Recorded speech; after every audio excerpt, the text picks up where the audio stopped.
Hey, what's up guys, Rev here. I regret to inform you that the United Nations is once again meddling with the domestic affairs of Japan.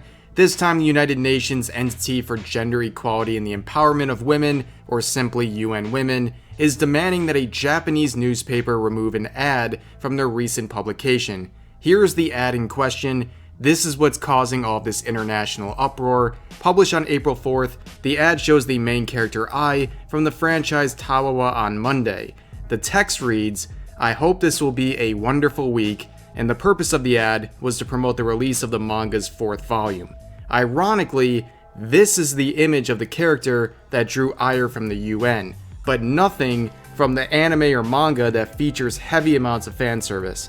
But like I hinted at earlier, this is not the first time the UN has meddled with anime-related content. In 2019, the United Nations Committee on the Rights of the Child drafted a law that attempted to crack down on child exploitation, but included incredibly vague terminology that, in effect, would treat anime and other fictional characters the same as actual human beings when it came to their age and status, i.e., a sexualized anime character under 18 would be treated as an actual child, giving it the same legal effect as real CP. This caused quite a stir, and the targets of this law, including the United States and Japan, rejected the proposal entirely. And many people couldn't believe the nerve of the UN to put so much effort into banning anime-related content while their own peacekeepers were routinely and systematically abusing real children in the most vulnerable parts of the world. But back to the newspaper in focus for today. The ad was featured in the Nikkei, which is the largest business newspaper in Japan, akin to the Wall Street Journal from the US. Now, the basis for the complaint is that the paper is a part of the UN Women's Unstereotype Alliance effort, a global campaign to promote gender equality through media and advertising. Obviously, this doesn't hold any legal weight or anything, but it's more of an informal promise of the organization. The various complaints regarding the ad centered around the fact that this is supposedly inappropriate and expose both men and women to its content, while also perpetuating stereotypes of women and the sexualization of a high school character.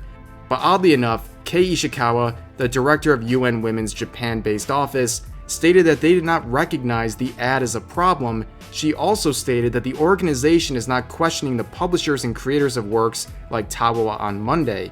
The reason for the takedown is based on the role the newspaper played in placing the ad due to the publication's status as a part of the Unstereotype Alliance effort, and further stated that without an explanation from the company, she is not convinced that they will continue to work with the newspaper. Which I point that out because many people angry about the situation did not realize, yes, the UN Women thought this ad was okay, and the takedown request was based on the violation of principles shared with the group's partnership with the newspaper. But regardless, at the end of the day, this is still the UN calling what I think is a very benign image harmful and wrong, and then using their authority to meddle with the domestic affairs of Japan. It violated their principles because they think it's harmful. You can't say their actions don't align with the effort without the ad being considered offensive in the first place. It's just an excuse to save face. Why this ad in particular is so controversial is the real mystery. If the UN wanted to waste time on fictional content, there's a lot worse out there, including from this very series. And last time I checked, why is UN Women worried more about violations of agreements than the content that underlies it? Are they really okay with the fan service contained in that series? Fan service in anime and manga as a whole? If it's so harmful, then why would you stop with this ad and not go after the series itself? These are all questions raised by this odd situation. As of now, the ad remains untouched, which also marks the end of this video. I hope you all enjoyed. Subscribe for more daily videos, and yeah, I'll see you guys next time.